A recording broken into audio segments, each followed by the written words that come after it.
అన్ని రంగాలలో ముస్లిం సమాజం అభివృద్ధి చెందాలంటే ఐక్యంగా పోరాటం చేయాల్సిన అవసరం ఉందని ముస్లిం ఐక్యవేదిక నాయకులు చిత్తూరు నగరంలో కదం తొక్కారు. ఆదివారం ముస్లిం ఐక్యవేదిక ఆధ్వర్యంలో అంబేద్కర్ విగ్రహం నుంచి గాంధీ విగ్రహం వరకు ర్యాలీ నిర్వహించారు. ఆదివారం ముస్లిం ఐక్యవేదిక ఆధ్వర్యంలో అంబేద్కర్ విగ్రహం నుంచి గాంధీ విగ్రహం వరకు ర్యాలీ నిర్వహించారు. అనంతరం నగరంలోని ఉర్దూ షాదీఖానా నందు ముస్లిం ఆత్మీయ సమావేశం జరిగింది. ఈ సమావేశానికి ఆ సంఘం రాష్ట్ర అధ్యక్షులు జాఫర్ పులి ముఖ్య అతిథిగా పాల్గొన్నారు. ఈ కార్యక్రమంలో ఆయన మాట్లాడుతూ ముక్కలుగా ఉన్న ముస్లిం సమాజాన్ని ఒక్కటి చేస్తూ రాజకీయ పార్టీలకు జమాతులకు అతీతంగా ముస్లిం ఐక్యవేదిక పనిచేస్తుందన్నారు. రాజ్యాంగ హక్కుల సాధన, సంక్షేమంలో సమానత్వం, రాజ్యాధికారం, ముస్లిం సామాజిక వర్గ అవసరాలు, సమస్యలు, ముస్లిం సామాజిక అభివృద్ధికి అవసరమయ్యే ప్రతి అంశంపై కలిసికట్టుగా పోరాడదామని పిలుపునిచ్చారు. ఈ కార్యక్రమంలో ఆ సంఘం రాష్ట్ర అధికార ప్రతినిధి ఖలీల్ సయ్యద్, సెక్రటరీ షయ్యస్సు, ఉపాధ్యక్షుడు రషీద్, జిల్లా కార్యదర్శి ఇనాయతుల్లా, తిరుపతి జిల్లా అధ్యక్షుడు నిజాముద్దీన్ తదితరులు పాల్గొన్నారు. నమస్కారం.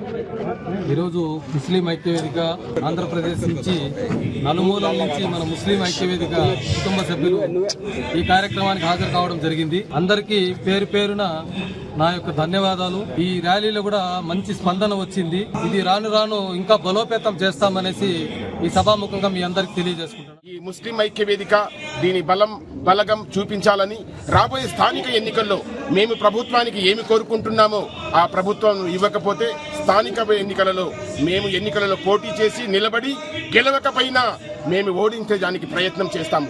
ఆ ప్రయత్నం కోసమే మేము ముందు ముస్లిం ఐక్యవేదిక పోటీ చేయలేదు కాబట్టి రాబోయే స్థానిక ఎన్నికల్లో మేము తప్పకుండా పోటీ చేస్తాము.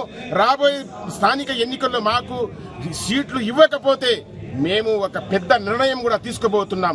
ఆ నిర్ణయానికే మేము ఈ ముస్లిం ఐక్యవేదిక చిత్తూరులో సమావేశమైంది. ముస్లింల బ్రతుకులు మారట్లేదు. వివిధ రాజకీయ పార్టీలు ముస్లింలను కేవలం ఓటు బ్యాంకుగా వాడుకొని ఎలక్షన్ల ముందు హామీలు ఇచ్చి ఎలక్షన్ల తర్వాత వాళ్ళకు సంక్షేమంలో కానీ వాళ్ళకు అభివృద్ధిలో కానీ వాళ్ళకు వాటా ఇవ్వకుండా వాళ్ళని వివక్షతతో ప్రదర్శిస్తున్నాయి. దీన్ని ముస్లిం ఐక్యవేదిక తీవ్రంగా ఖండిస్తుంది. ఖచ్చితంగా రానున్న రోజుల్లో ముస్లిం ఐక్యవేదిక గళాన్ని పెంచుతుంది, బలాన్ని చూపెడుతుంది, సామాజిక హక్కుల సాధన వైపు అడుగులు వేస్తుంది.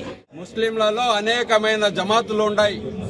ఏ జమాతు కూడా సపోర్ట్ కాదు. అన్ని జమాతులను కలుపుకుని పోయే ఏకైక సంస్థ ఏదైనా ఉందిరా అంటే ముస్లిం ఐక్యవేదిక ఒకటి. ముస్లిం ఐక్యవేదికలో ముస్లింలు అందరూ చేరిపోతారా అంటే ముస్లింలలో నేను, నా భార్య బిడ్డలు, నా ఇల్లు, నా వ్యాపారం అనుకునే వాళ్ళు ముస్లిం ఐక్యవేదికలో చేరరు. నేను, నా భార్య బిడ్డలు, నా ఇల్లు, నా వ్యాపారంతో పాటు నా ముస్లిం సమాజం, నా ముస్లింల కోసం ఏదో ఒక సేవ చేయాలనేసి తపన ఉండేవాళ్ళు ఈ ముస్లిం ఐక్యవేదికలో చేర్చాలనేసి సన్వయంగా చెప్పుకుంటున్నాను.